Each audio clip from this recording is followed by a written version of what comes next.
families could be seen packing up and driving away from western districts of the port city where Islamist militants and the forces led by retired General Khalifa Haftar fought for hours on Friday. And dressed in military uniform, Haftar, whom the Speaker of Parliament accused of plotting a coup, said his troops had temporarily withdrawn from Benghazi for tactical reasons.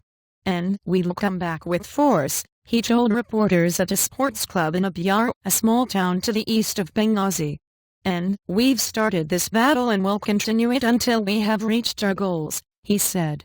And he said government and parliament had no legitimacy as they had failed to achieve security.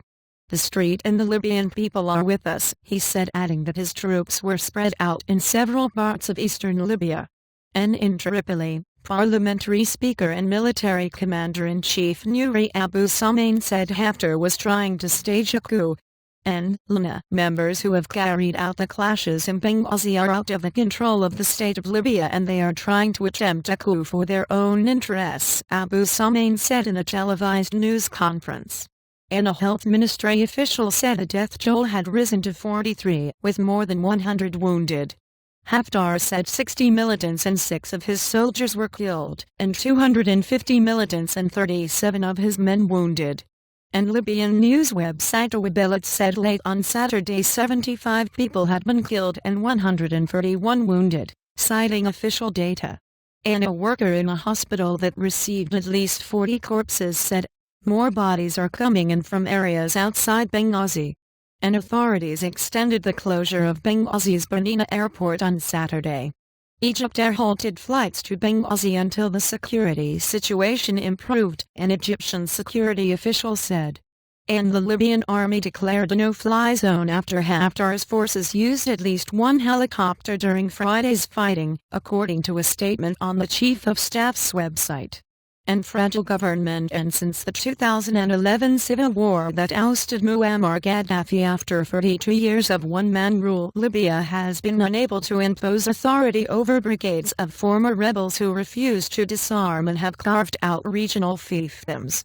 And Benghazi, the cradle of the NATO-backed uprising against Gaddafi, in particular has struggled to curb violence and stem attacks blamed on Ansar al-Sharia, an Islamist group that Washington designates as a terrorist organization.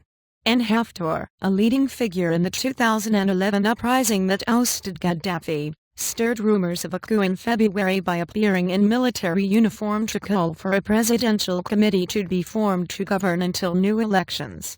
And Libya's government is fragile and the parliament almost paralyzed by rivalries, with little progress to full democracy made since 2011.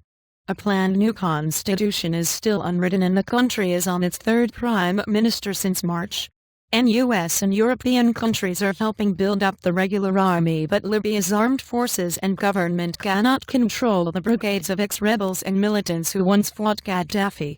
And the North African nation's vital oil industry has suffered badly and is often targeted by armed protesters seeking a greater share of oil wealth, federalist power for the regions, or just better basic services.